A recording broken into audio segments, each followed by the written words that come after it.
Assalamualaikum warahmatullahi wabarakatuh. Perkenalkan, nama saya Intan Sregar, NIM 18087022. Baik, di sini saya akan menjelaskan tugas pertemuan bab 2, yaitu prinsip pelatihan. A. Prinsip pelatihan. Pentingnya pelatihan yaitu untuk meningkatkan pada tingkat kinerja, keterampilan.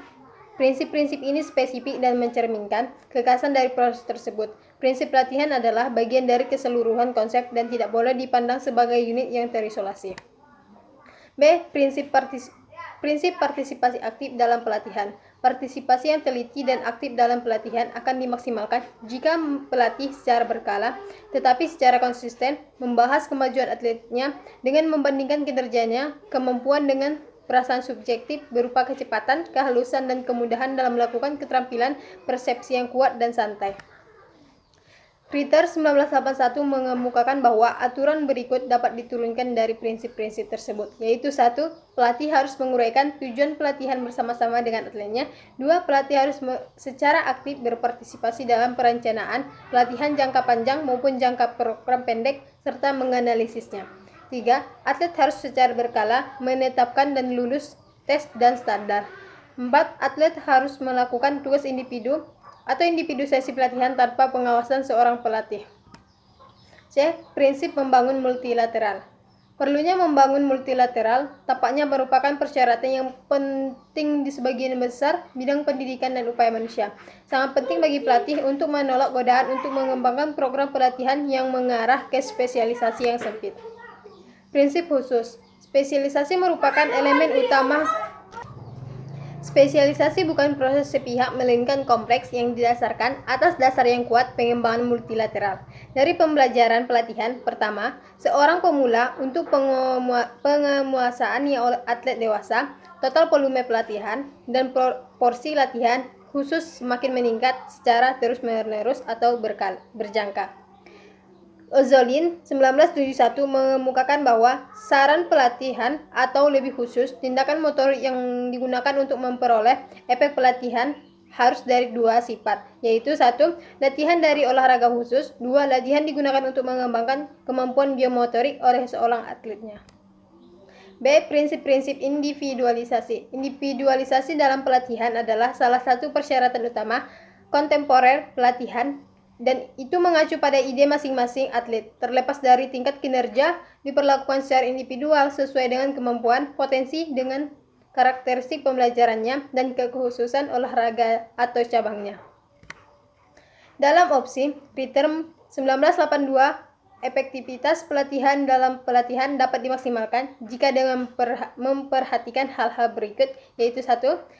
Analisis yang komprehensif tentang kapasitas kerja atlet dan kepribadian pengembangan diperlukan untuk menentukan batas maksimum toleransi dan usahanya. 2. Adaptasi kerja adalah fungsi dari kapasitas individu. Ritter 1982 mengemukakan bahwa remaja tampaknya menyesuaikan diri dengan pelatihan harian asalkan itu memang tidak membakar semua cadangan energinya dan waktu yang cukup lama untuk bermain. Selanjutnya yaitu prinsip varietas pelatihan. Kontemporer adalah kegiatan yang sangat membutuhkan banyak jam kerja bagi seorang atlet. Volume dan intensitas pelatihan harus meningkat dan latihan diulang-ulang dan mencapai kinerja yang tinggi. Selanjutnya itu prinsip pemodelan proses pelatihan. Secara umum, model adalah tiruan, simulasi dari kenyataan, dibuat dari elemen spesifik dari fenomena yang diamati atau diselidiki. Ini juga merupakan jenis gambaran isomotif atau bentuk serupa dengan kompetisi yang diperoleh melalui abstraksi, proses mental, membuat generalisasi dari contoh-contoh yang konkret sehingga dapat dicontoh oleh seorang atletnya. Selanjutnya itu metodologi pengembangan model integral membutuhkan pendekatan sekuensial melibatkan 4 fase. Theodorescu 1975 mengemukakan bahwa 1. Menyusun model teknis dan taktik untuk setiap pemain individu. Untuk keduanya, pelanggaran dan pertahanan. 2. Menguraikan model kombinasi taktik untuk melanggarkan dan pertahanan mengingat lawan yang ada di depan. 3. Yaitu buatlah latihan dan latihan untuk belajar dan menyempurnakan latihan individu dan tim model oleh seorang pelatih. 4. Hubungkan model individu dan tim dengan model persiapan yang fisik. Selanjutnya itu prinsip peningkatan beban progresif dalam pelatihan. Peningkatan kinerja adalah akibat langsung dari jumlah dan kualitas pekerjaan yang dicapai dalam pelatihan. Dari tahap inisiasi hingga tahap atlet menjadi kelas-kelas yang elit. Beban kerja dalam pelatihan harus ditingkatkan secara bertahap dan secara berjangka, sesuai dengan masing-masing individu, kemampuan fisiologis dan psikologis atlet tersebut.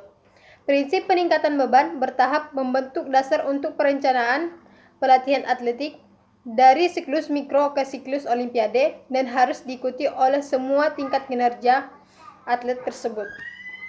Baik, sekian hasil persentase saya. Assalamualaikum warahmatullahi wabarakatuh.